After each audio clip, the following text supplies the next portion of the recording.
Hello साथीहरू, कस्तो हुनुहुन्छ? म पनि ठिकै छु।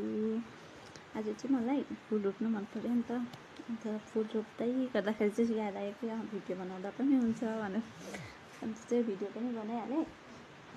ती आमाले बिरुवाले हेरिरहनु भएको थियो नि त। अन्त चाहिँ रोपेको चाहिँ थिइनँ, त्यतिकै राखिराखेको थिएँ। अन्त चाहिँ मर्छ भनेर रोपिहाल्छु, वेदर पनि दामी छ भनेर शीतल भइराखेको थियो।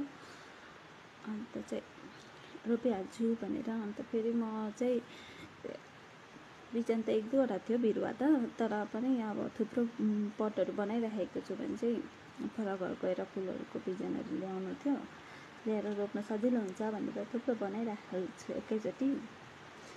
अन्त चाहिँ 1-2वटा पट चाहिँ त्यतिकै पनि राखिराख्छु, कोही कोही बेला कता कता गएको हुन्छ नि, त्यतिखेर कसैले दियो भने दिएको हुन्छ, कसैले दिएको हुन्छ होइन। अन्त चाहिँ ल्याएर रोप्नु सजिलो हुन्छ नि, त्यतिखेर मल माटो उयो गरिबस्नु पर्दैन भनेर अन्त चाहिँ बनाएर पटमा भरेर नभए गमलामा भरेर राखिराखेको हुन्छ नि त। अन्त चाहिँ त्यस्तै गर्दै थिएँ। यसको मखमलीको 1-2वटा, बेसी त छैन, 1-2वटा मखमलीको बिजनहरू।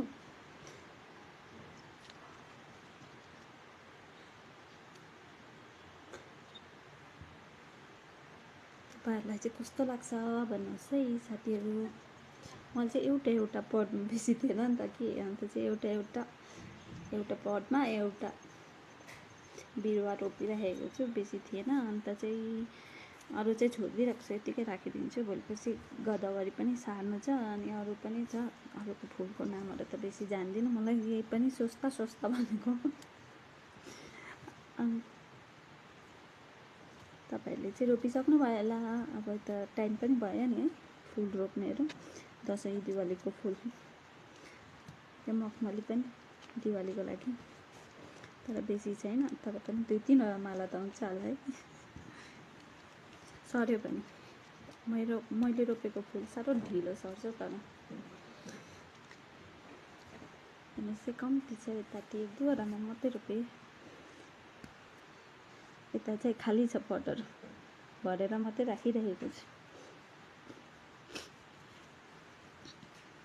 चाहिँ मजाले सजाएर राख्छु यहाँ तल। अझै घाम पनि आउँछ, पानीले पनि भिज्दैन भनेर नि तल ल्याएर राखेको।